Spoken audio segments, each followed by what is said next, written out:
আসসালামু আলাইকুম। আজ শুক্রবার 15ই ভাদ্র 24শে সফর 23শে আগস্ট বাংলাদেশ বেতার সিলেট সংবাদ পড়ছি মিথুন চন্দ্র দাস। আজ 23শে আগস্ট আন্তর্জাতিক গুম প্রতিরোধ দিবস। শেখ হাসিনা সরকারের পতনের পর বিভিন্ন মহল থেকে গুমের ঘটনার বিচারের প্রতিবাদে জোরালো আওয়াজ উঠেছে। দিবসটি উপলক্ষে গুম হওয়া ব্যক্তিদের স্বজন ও বিভিন্ন মানবাধিকার সংগঠন তাদের প্রিয়জনদের ফিরিয়ে দেওয়ার দাবি জানিয়েছে। 2010 সালের ডিসেম্বরে international convention for protection of all persons against enforced disappearance সম্মেলনে 30শে আগস্টকে আন্তর্জাতিক গুম প্রতিরোধ দিবস হিসেবে ঘোষণা করা হয়। এই দিনটি বিশ্বের বিভিন্ন দেশে গুমের শিকার ব্যক্তিদের স্মরণে পালিত হয়ে থাকে। গত কয়েকদিন যাবৎ উজানের বৃষ্টিপাত কম হওয়ায় মৌলভীবাজারের সার্বিক বন্যা পরিস্থিতি কিছুটা উন্নতি হয়েছে। তবে জুড়ি নদী, হাকলকি ও কাওয়াদিঘি হাওরের পানি কমেনি। জেলা প্রশাসন জানায়, রাজনগর, কুলাউড়া, জুড়ি, বড়লেখা ও মৌলভীবাজার সদর উপজেলা এবং কুলাউড়া, বড়লেখা ও মৌলভীবাজার পৌরসভার প্রায় 2.5 লাখ মানুষ এখনও বন্যা আক্রান্ত। 92টি আশ্রয়কেন্দ্রে আশ্রয় গ্রহণকারী লোক সংখ্যা প্রায় 7,000। বন্যায় জেলার 6,722টি কাঁচা ঘর বাড়ি সম্পূর্ণভাবে এবং 3,127টি আংশিকভাবে ক্ষতিগ্রস্ত হয়েছে। উপদ্রুত এলাকায় 74টি মেডিকেল টিম কাজ করছে। বিভিন্ন রাজনৈতিক দল, পেশাজীবী ও সামাজিক সংগঠন, বৈষম্য বিরোধী শিক্ষার্থী এবং সেনাবাহিনী পানিবন্দী লোকজনকে উদ্ধার ও ত্রাণ সামগ্রী বিতরণ করছেন। এছাড়া সেনাবাহিনীর নিজস্ব তত্ত্বাবধানে 13টি অস্থায়ী ক্যাম্পের মধ্যে বন্যার্তদের মধ্যে স্বাস্থ্য সেবা প্রদান করা হচ্ছে। পানি উন্নয়ন বোর্ড জানায়, পাহাড়ি ঢল ও উজান থেকে বৃষ্টিপাত না হলে হাওড়া এলাকায় পানি সপ্তাহখানেকের মধ্যে অনেকটা কমে আসবে। তবে জুড়ি উপজেলার ভবানীপুরে জুড়ি নদীর পানি বিপদসীমার 132 সেন্টিমিটার উপরে প্রবাহিত হচ্ছে। এদিকে হবিগঞ্জে বন্যা কবলিত 6টি উপজেলার পরিস্থিতির আরও উন্নতি হয়েছে। এখন আর কেউ আশ্রয় কেন্দ্রে নেই।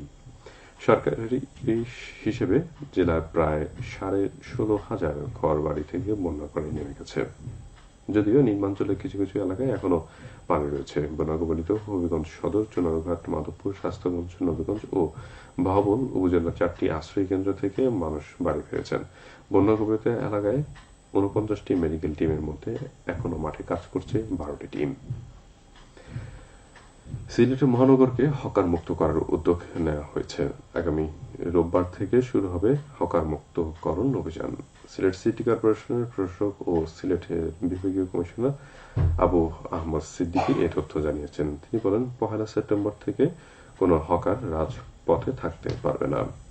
এ ব্যাপারে পদক্ষেপ নেওয়া হচ্ছে। লালদিঘির পার হকার্স মার্কেটে হকারদের জন্য নির্ধারিত স্থানে তাদের চলে যেতে হবে। এই আদেশ অমান্য করলে আইনানুগ পদক্ষেপ নেওয়া হবে। এ বিষয়ে সবাইকে সচেতন করতে ইতিমধ্যে নগর জুড়ে মাইকিং শুরু করা হয়েছে। আইন শৃঙ্খলা পরিস্থিতি ও প্রশাসনিক কার্যক্রম এবং বিভিন্ন উন্নয়নমূলক কাজে গতিশীল রাখতে মত বিনিময় সভা অনুষ্ঠিত হয়েছে গতকাল মৌলভীবাজারের কুলাউড়া উপজেলা পরিষদে। এতে সভাপতিত্ব করেন উপজেলা প্রশাসক ও উপজেলা নির্বাহী অফিসার মোহাম্মদ মহিউদ্দিন। সভায় প্রশাসন, সেনাবাহিনী, বিজিবি, পুলিশ ঊর্ধ্বতন কর্মকর্তা, বিভিন্ন রাজনৈতিক দল এবং স্থানীয় গণ্যমান্য ব্যক্তিবর্গ উপস্থিত ছিলেন। উপজেলা প্রশাসন এর আয়োজন করে।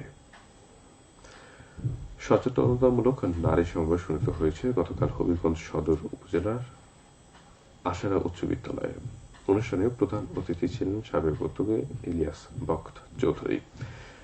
সভায় বক্তারা বৈষম্যহীন বাংলাদেশে বিনির্মাণে আমাদের করণীয় বিষয়ে আলোকপাত করেন। তারা বলেন, দুর্নীতি, স্বজনপ্রীতি, দলীয় লেজুর ভিত্তিক অপরাজনীতি থেকে বেরিয়ে এসে নৈতিকতা ও মূল্যবোধ সম্পূর্ণ সুনাগরিক প্রতিষ্ঠায় মায়েদের ভূমিকা রাখতে হবে। জেলা তথ্য অফিস এর উদ্যোগ নেয়। জাতীয় বিশ্ববিদ্যালয় এবং এর অধিভুক্ত সকল কলেজ ও প্রতিষ্ঠানের শিক্ষক, কর্মকর্তা ও কর্মচারীকে আগামী 1 সেপ্টেম্বরের মধ্যে নিজ নিজ কর্মস্থলে উপস্থিত থাকার নির্দেশ দেওয়া হয়েছে। এই নির্দেশনা দিয়েছেন জাতীয় বিশ্ববিদ্যালয়ের উপাচার্য প্রফেসর ডক্টর ASM আমানুল্লাহ। গতকাল বিজ্ঞপ্তির মাধ্যমে এই নির্দেশনা জারি করা হয়েছে। এতে বলা হয়েছে, যারা এই নির্ধারিত সময়ের মধ্যে কর্মস্থলে উপস্থিত থাকবেন না তাদের বিরুদ্ধে বিভাগীয় ব্যবস্থা নেওয়া হবে।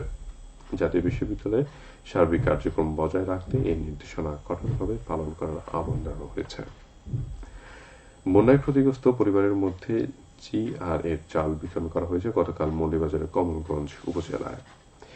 1200 পরিবারকে 10 কেজি করে চাল প্রদান করা হয়। ইউনিয়ন পরিষদের চেয়ারম্যান ইফতেখার আহমেদ বদরুল এসব চাল বিতরণ করেন। এ সময় ইউনিয়ন পরিষদের সদস্যবৃন্দ সহ গণ্যমান্য ব্যক্তিবর্গ উপস্থিত ছিলেন। যোগাযোগ খাতে কয়েকটি প্রকল্পের কাজ এগিয়ে চলছে হবিগঞ্জের চুনারঘাট পৌর এলাকায়। এতে ব্যয় হচ্ছে 32 কোটি টাকা। প্রকল্পগুলো হচ্ছে দেওরগাছ C&B রাস্তা থেকে লক্ষ্মীপুর পর্যন্ত বাইপাস রাস্তা, উত্তরবাজার CNB থেকে আকেঞ্জি খেজুরের বাড়ি পর্যন্ত রাস্তা, উত্তরবাজার থেকে বাড়েল রাস্তা পর্যন্ত রাস্তা,